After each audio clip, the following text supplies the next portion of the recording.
Moan smiled and nodded lightly. Then, he turned his head to look at Gru standing beside him and asked him about his story. I see. How about Gru? What led you to choose to follow me? It's okay if you tell me the truth. I won't be angry. I guess you're doing it for money, right? Gru scratched his cheek and awkwardly giggled. He seems a bit shy about the story he's going to tell next. I knew with Bro's personality, you definitely wouldn't remember. After all, for Bro, this is just a matter of going to the toilet. Upon hearing Gru mention the term toilet, Moan felt a bit puzzled. Toilet? What does this have to do with the toilet? Gru recalled what had happened before and told Moan about his family background and one thing that left a deep impression on him. I come from a humble family in a remote town. I entered the academy thanks to my talent in making magic tools and alchemy, which caught the attention of a traveling teacher. During a break between classes, Gru went to the toilet as usual.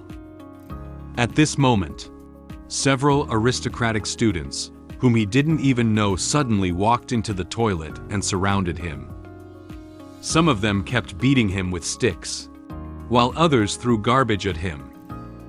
Gru didn't have the courage to resist them, so he had to place his hands in front of his body to barely protect himself.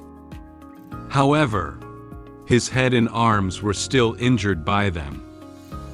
The laughter and curses of aristocratic students echoed in the small toilet.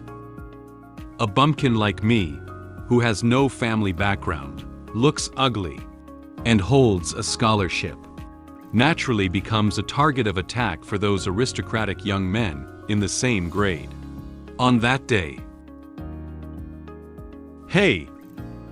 Suddenly, Gru heard a loud scolding coming from outside the toilet. He secretly lifted his head and noticed a person with golden hair walking into the toilet. "What are you guys doing in the toilet? It's so noisy." Moan slapped the toilet door with force and looked at the aristocratic students with a fierce expression. He was very angry about their bullying of Gru. "Moan Campbell." Upon hearing a loud noise at the entrance, these aristocratic students stopped beating Gru and turned back to look at the door. Noticing that Moan had walked into the toilet, these aristocratic students couldn't help but shout loudly. They immediately felt very nervous and scared. They were frightened by the strong aura emanating from Moan. Seeing that these aristocratic students still had no intention of leaving, Moan continued to curse them with an angry tone. "Since you all know me, get out of here quickly." "What? You all want to stay in the toilet and eat something else, right?" Upon hearing Moan's words, these aristocratic students were so frightened that they couldn't utter a single rebuttal. They awkwardly lowered their heads and hurriedly passed by Moan before leaving the toilet. Soon, only Moan and Gru were left in the toilet. Moan came to the urinal to address his physiological needs. He still feels very dissatisfied with those aristocratic students who bully weaker students. At this moment, Moan turned his head and saw Gru sitting on the ground. He showed a disdainful expression and made a voice of dissatisfaction. "They are all maggots who only bully the weak and fear the strong." Humph. Gru sat humbly in the corner of the toilet. His face and arms were injured to varying degrees. His head and face were even beaten to the point of bleeding by aristocratic students, and his glasses were also broken by them. His hair and clothes are very dirty, and he looks disheveled. His body trembled slightly, as if he was also very afraid of Moan's aura. Suddenly, Moan said to Gru, "Hey." Gru slightly widened his eyes and looked ahead, feeling a bit surprised by Moan. "Next time, if they dare to bully you again, just say you belong to Moan Campbell." The sunlight streaming through the door fell perfectly into the toilet, making Gru feel as if Moan's back was glowing. From that day on, I quietly made up my mind to follow you for a lifetime. The actions Moan took that day, along with the sight of his back as he walked away from the toilet, remain vividly etched in his memory. For him, Moan is the hero who saved him. He couldn't forget Moan's kindness to him, and decided to come out and help him when Moan needed it. After listening to the story behind Eamon and Gru, Moan placed one of his hands on his chin and fell into thought. One is due to my father, and the other is due to campus violence. I don't think there's any problem with these reasons. From their stories, Moan judged that their loyalty to him was genuine, and there seemed to be no falsification. Since it was confirmed that they were in the clear, Moan decided to share his future plans with them. I see. Next, I will talk about my future plans. I won't leave behind anyone who followed me for fame or profit before. I'll only keep you. Moan walked up to Eamon and placed one of his hands on Eamon's shoulder. He looked at Eamon with a serious expression and gave him some tasks. Eamon, your prowess in magical combat seems to be quite well known at school. From now on, focus all your thoughts on studying and practicing. We come here every Friday, and you act as my sparring partner and help me with practical training in both martial arts and magic. Then, Moan smiled and turned his head to look at Gru. Then, Gru. Moan took out a black crystal card from his pocket and threw it to Gru. There are 500,000 emirs in the crystal card. You take it. Gru hurriedly took the crystal card with his hands. Upon hearing Moan mention the amount in the crystal card, Gru was greatly shocked.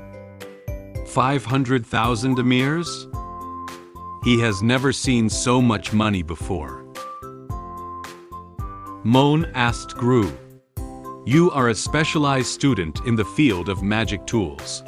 So, you should know many students like you, who have exceptional talents and rely on financial aid to make a living, right?" Gru answered, "Yes, but most of them are civilians." Moan nodded gently and assigned him another task. "What I need are civilians. Besides studying, whenever you have free time, you can help me meet students who are exceptionally talented or hardworking. If you encounter people with good character, use this money to support them." After listening to Moan's future plans, Eamon and Gru were surprised.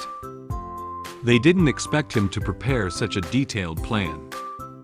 They began to infer Moan's true purpose and whispered, "Young master encouraging me to devote myself wholeheartedly to cultivation, and even have Gru come into contact with specialized students. Brother, do you want to form an organization that gathers talents from all sides, overthrow the rule of the student union, and take control of the college?" Moan closed his eyes and revealed a smug smile. He extended a finger and gently shook it, indicating that they had guessed his purpose wrong. No, that makes me seem petty. Let me ask you, what is the ultimate goal of our lives?" Gru thought for a moment, then pushed his glasses and replied, "Go to the dock like a seagull and steal some French fries." Upon hearing Gru's words, Aemon quickly stopped him. "Shut up." Moan reached out his hand and gently patted the shoulders of Aemon and Gru. "College is just one stop in our lives. So what about the future? In 3 or 5 years?" Aemon pondered for a moment, then suddenly understood what exactly Moan wanted to do. "Do you mean?" Moan answered immediately, without waiting for Aemon to finish speaking. "It's exactly what you think." Aemon and Gru are a bit nervous about Moan's true intentions. They made eye contact with each other and silently said in their hearts, "In the future, young master is the betrothed of Royal Highness Celicia and the son-in-law of the Empire. He begins to build a force loyal to himself during his student years for the future. This is..." Moan crossed his hands in front of his chest and felt proud of what he truly wanted to do. "That's right. Even if I avoid the protagonist and live a peaceful life, I may still encounter many troubles in the future.